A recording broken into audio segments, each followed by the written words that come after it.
Heading into the 2025-26 season, the New York Knicks will once again be guided by a new head coach. A headline that once felt all too familiar during the chaos-filled 2010s, but this time, it's different. Tom Thibodeau wasn't shown the door because of failure. In fact, he did the opposite. He built a gritty, disciplined contender. His exit wasn't a panic button move.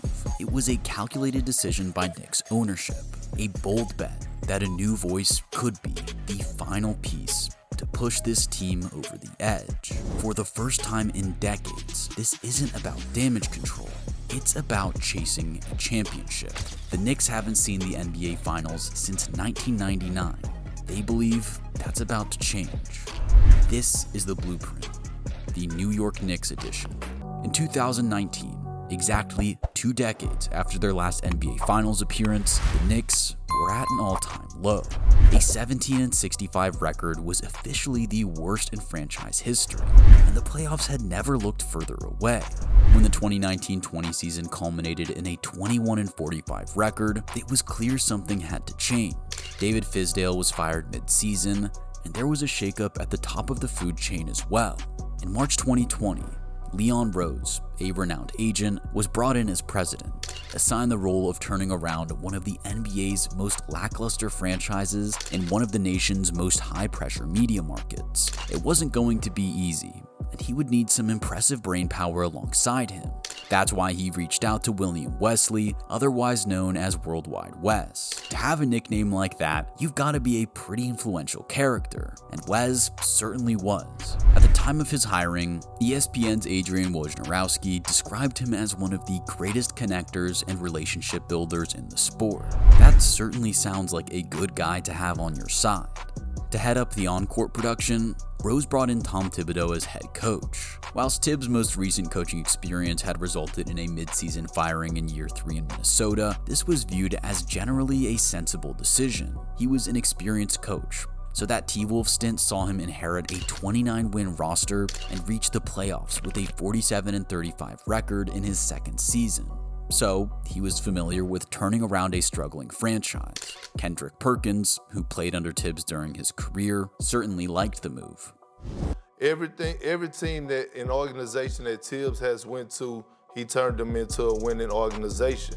One thing about Tibbs, he's going to hold everyone accountable, from players to the front office. There's no shortcuts with Tibbs.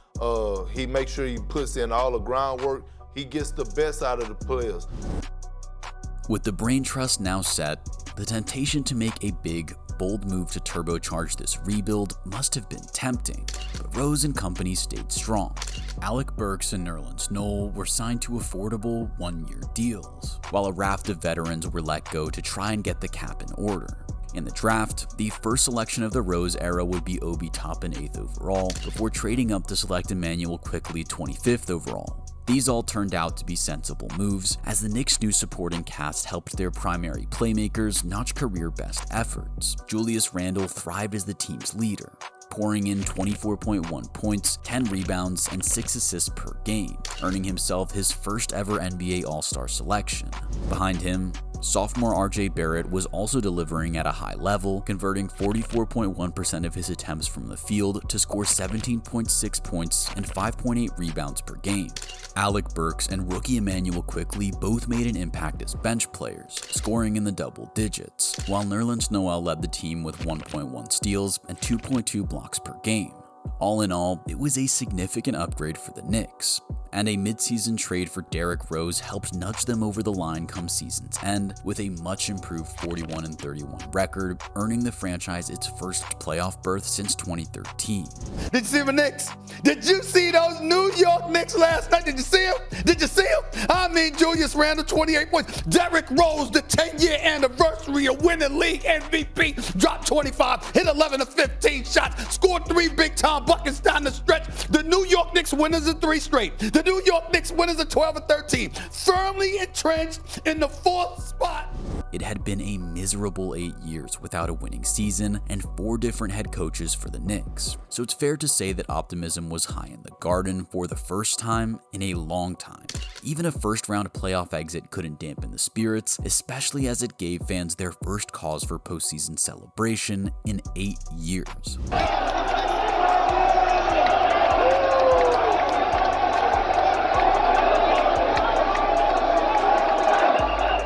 For his efforts in turning the team around and finally giving the fans something to cheer about, Tom Thibodeau was awarded NBA Coach of the Year. Unfortunately, all the optimism conjured up in the first season of the Rose Thibodeau era vanished almost as quickly as it had emerged, with the team declining to a 37-45 record in 2021-22. Free agent signings Evan Fournier and Kemba Walker were Leon Rose's first whiffs of his tenure, and Julius Randle underwhelmed after inking a 4-year, $117 million extension. He saw dips across the board and heard plenty of criticism from fans, highlighted by his infamous thumbs down celebration in a comeback victory over the Celtics, in which he also reportedly shouted, "Shut the F up," and "What the F are you talking about?" towards the fans. So it's fair to say that things weren't exactly going well, not helped by a raft of injuries that also plagued the season. By the end of the year, Tibbs was already somehow on the hot seat, and fans wanted their most expensive player traded.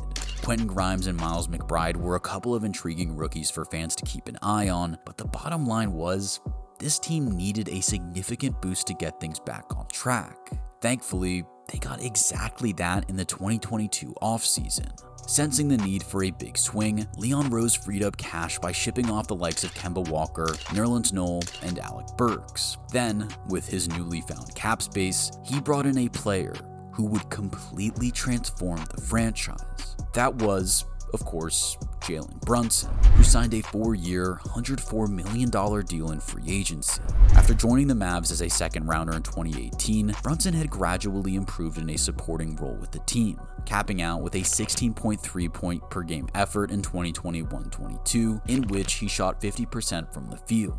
Dallas would have loved to have kept Brunson around, but with Doncic already having cost a pretty penny, Brunson was allowed to walk. The Mavericks' loss was very much the Knicks' gain, with Rose seeing Jalen as the perfect young star to inject life into the franchise. Isaiah Hartenstein arrived as another key free agent signing, joining forces with Mitchell Robinson to give the Knicks a good center rotation.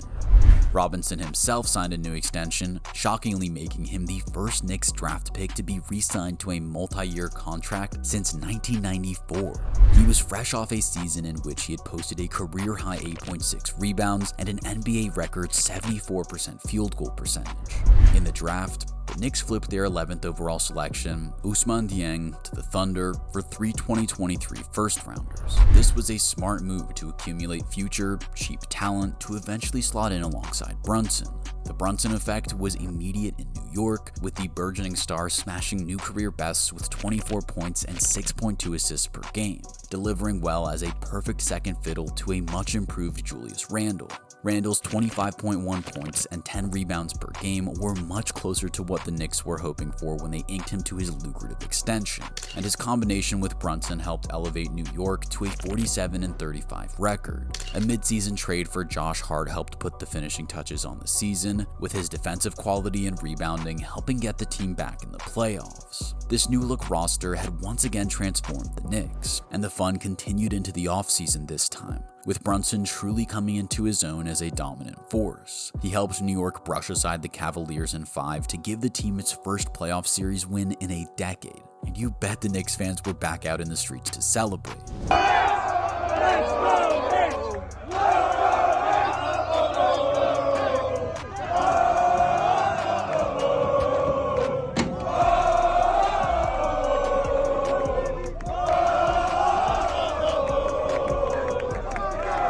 Really was a new era, with the New York Post going on to credit the trinity of Leon Rose, Tom Thibodeau, and Jalen Brunson with turning the Knicks from joke to title contender. Jalen was awesome once again in the Eastern Conference semifinals against Miami, posting 4 games with over 30 points, topping out with 41 in Game 6. Unfortunately, this wasn't enough, with the Heat enjoying a 4-2 series win.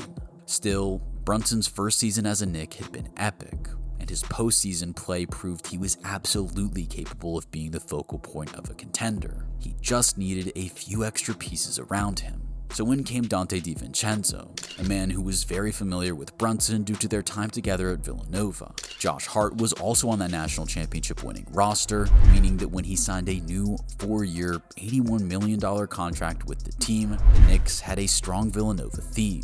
The defense then got an upgrade during the 2023-24 season, with OG Anunoby coming over from the Raptors in exchange for RJ Barrett, Emmanuel Quickley, and a 2024 second-round pick.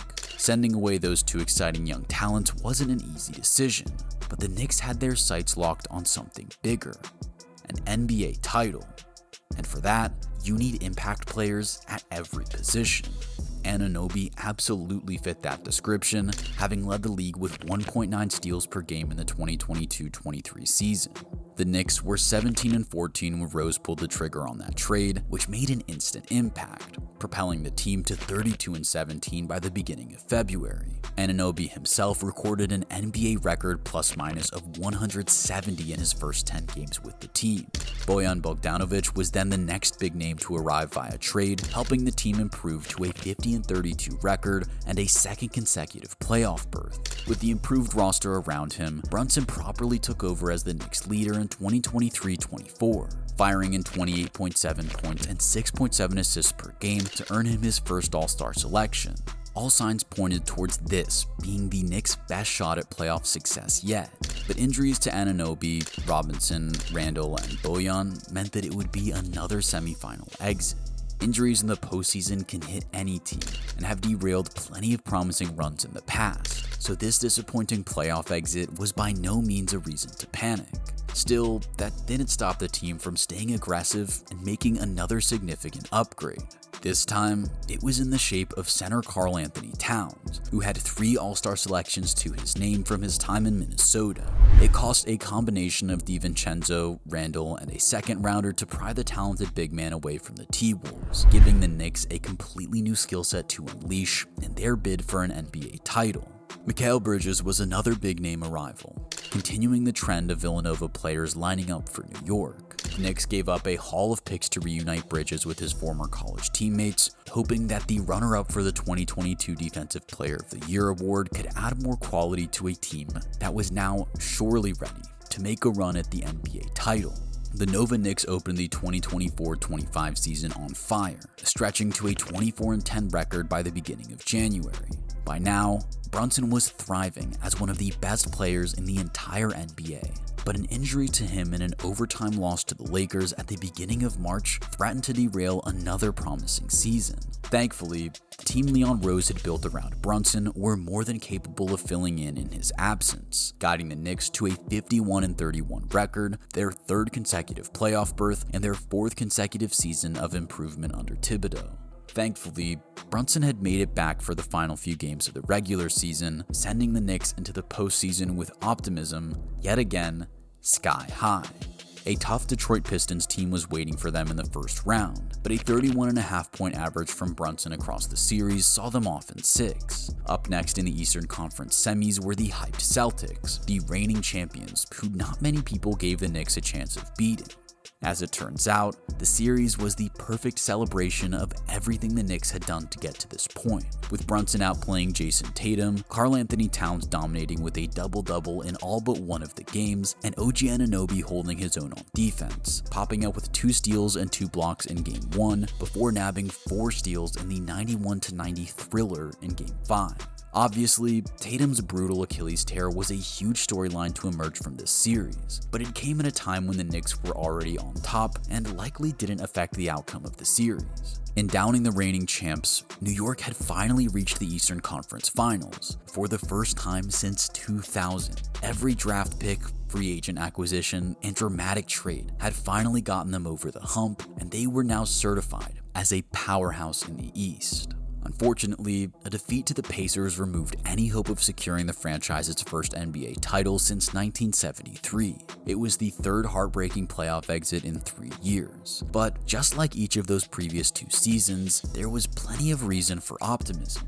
Jalen Brunson is a certified stud, fresh off a season in which he secured his second All-Star selection and was named Clutch Player of the Year. Karl Anthony Towns is one of the most dangerous bigs in the league, and OG Anunoby is another brilliant talent at both ends of the court, with Mikal Bridges and Josh Hart joining them as two more very competent starters, and Miles McBride and Mitchell Robinson then leading a very handy rotation of supporting players. You have a Knicks side who are primed and ready to run it back in 2025-26 and try and go one step further. Leon Rose has quietly put on a masterclass in how to build a real NBA contender. From nailing the right trades to finding hidden gems in free agency, he's known exactly when to hold steady and when to swing big. His instincts, nearly flawless. That's why the 2025 offseason didn't require a splashy draft pick or a blockbuster signing, because the foundation was already rock solid. But one major change did happen. Rose made the bold call to move on from Tom Thibodeau despite 4 playoff runs and hand the reins to Mike Brown. A calculated risk? Maybe. But if you're chasing a championship, bold moves are part of the job. This is how you build a contender in the NBA. Well, I respect the hell out of Mike Brown. I will honestly tell you it lacks sizzle, but certainly not credentials. I mean, he's a 4-time champion as an assistant coach. He achieved those rings by working under 2 of the greatest coaches the game has ever seen in Greg Popovich and Steve Kerr. On top of all of that, he's a 2-time Coach of the Year, 2009 in Cleveland and obviously a couple of years back in Sacramento. He's coached the team to an NBA Finals, which is what he did with the Cleveland Cavaliers. And then when you combine all of that with the fact that he's won 60% of his games and he guided the Sacramento Kings to their first playoff berth in 16 years after a 16-year absence, which was an NBA record at the time, you can't sit up there and question the credentials of this hire. Mike Brown. As Stephen A. says, Brown has won 2 Coach of the Year awards, with the most recent coming in 2023 when he took the Kings to the playoffs for the first time in 17 years. The question is, can he take this loaded Knicks roster and bring them to the NBA Finals? Let me know what you think in the comments.